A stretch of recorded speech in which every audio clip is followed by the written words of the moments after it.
countries have occasionally expressed dissatisfaction with the United Nations, leading to threats or attempts to leave the organization, though no nation has ever fully withdrawn.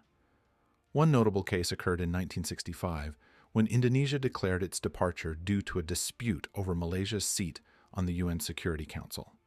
However, the UN never formally recognized Indonesia's withdrawal, and the country resumed its participation in 1966 under a new government.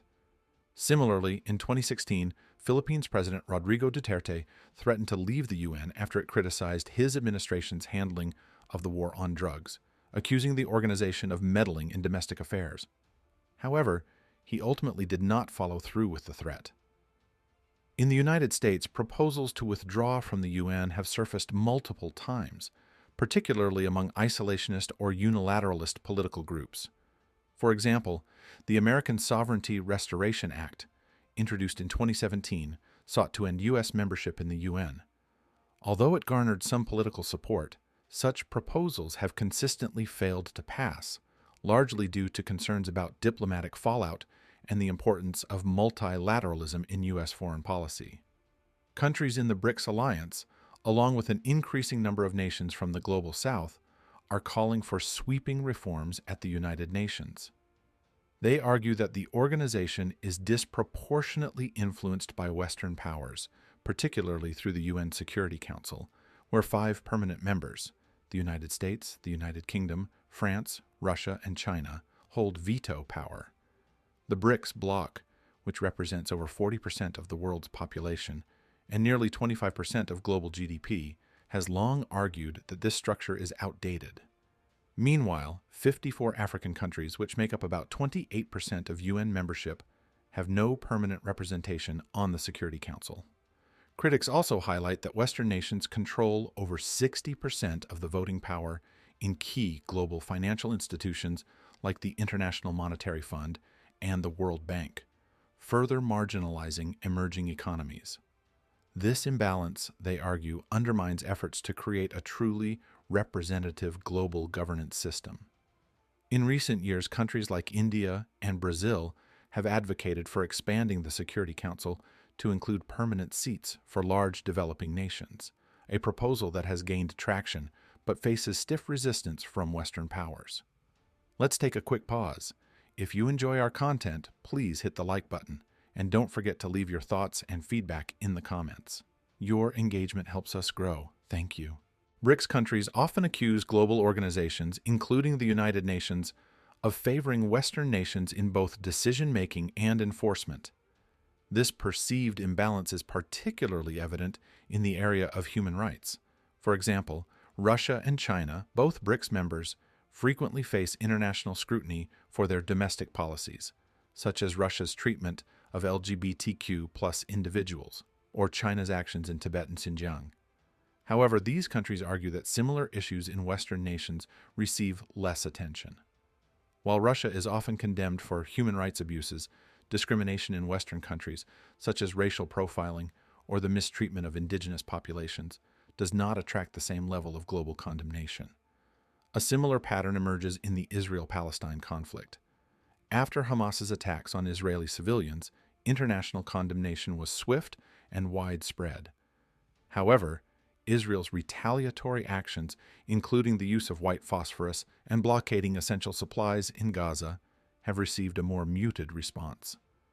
Although human rights organizations like Amnesty International and Human Rights Watch have criticized these measures as potential war crimes, the international community's reaction has been less forceful, again raising concerns about double standards in global humanitarian efforts. Another stark example of this double standard is Europe's treatment of refugees. The European Union provided swift and robust support for Ukrainian refugees, granting them extensive rights such as access to work, education, and health care. This stands in sharp contrast to how refugees from countries like Syria, Afghanistan, and Somalia were treated during the 2015 Syrian refugee crisis. Many European nations erected physical barriers and imposed stricter asylum policies, often citing security concerns. As a result, many refugees from these regions continue to live in overcrowded camps or under harsh conditions in countries like Turkey and Lebanon. Critics argue that identity, particularly race and religion, plays a significant role in how refugees are received, with Ukrainian refugees, who are predominantly white and Christian, seen as more culturally aligned with Europe. The struggle for influence is a familiar grievance for the BRICS bloc, which frequently points to the dominance of Western nations in global institutions like the International Monetary Fund, IMF, World Bank, and United Nations. These organizations, created in the aftermath of World War II, reflect the geopolitical landscape of a bygone era when Europe and the United States held significant power. However, the balance of economic power has shifted dramatically since then. Emerging giants such as China, now the world's second-largest economy, and India, with a population surpassing China's, argue that their influence remains underrepresented in these institutions. This is particularly evident at the IMF, where the long-standing tradition of an American leading the World Bank and a European heading the IMF persists, much to the frustration of emerging markets. Despite BRICS nations collectively accounting for nearly 25% of global GDP, their combined voting power at the IMF remains closer to 15%. China, with its $18 trillion economy, holds less than 7% of the IMF's voting rights. Calls to recalibrate voting structures have been persistent, but progress has been slow and largely symbolic. Geopolitical tensions between BRICS members and the West continue to fuel this push for reform. Russia, increasingly isolated by Western sanctions after its invasion of Ukraine, has strengthened its ties within the bloc. China, too, finds itself at odds with the West over its policies in Hong Kong, Xinjiang, and the South China Sea. These geopolitical frictions have only reinforced BRICS' desire to reshape global governance structures which they perceive as biased. Sanctions on Russian businesses and individuals have not only impacted Moscow, but also caused ripple effects in global energy markets, disproportionately affecting developing nations reliant on Russian commodities.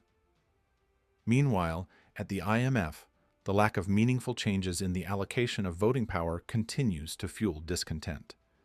China's outsized economic stature, with its GDP surpassing $14 trillion in 2020, remains inadequately reflected within the institution. Emerging economies argue that the institutional lag in global governance further entrenches the inequities between the global North and South.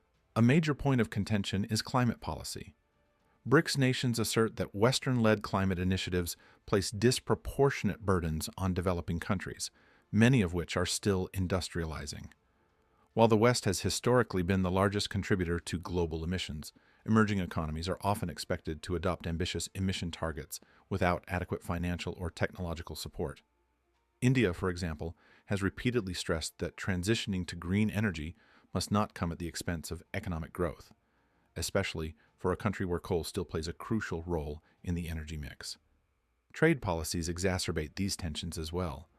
Western agricultural subsidies, particularly in the European Union and the United States, are frequently criticized for distorting global markets and undercutting farmers in developing nations. BRICS countries, whose economies are more dependent on agriculture, argue that these subsidies create unfair competition, further widening the gap between rich and poor nations. As BRICS nations continue to push for a more equitable global order, various proposals for reforming international institutions, such as the United Nations, have emerged. One idea is to expand the UN Security Council to include permanent seats for countries like India and Brazil, reflecting the multipolar world we now live in. Another proposition advocates for strengthening regional organizations such as ASEAN or the African Union to better address localized crises and governance challenges. With the recent expansion to BRICS, incorporating nations like Saudi Arabia and Egypt, the bloc's share of global economic power continues to rise. If reforms within established institutions remain elusive, BRICS' efforts to create alternatives could reshape the global governance landscape in ways that diminish the relevance of the Western-led order. However, even within BRICS, internal challenges remain, from political differences to conflicting economic priorities. How effectively the bloc can navigate these hurdles will largely determine whether it can realize its vision of a more balanced global system. We sincerely appreciate your support, and if our content resonated with you, please consider liking and subscribing to stay connected with our community. Your support means a lot to us. You can also watch another video from our channel, which is now on the screen. Thank you for watching this video.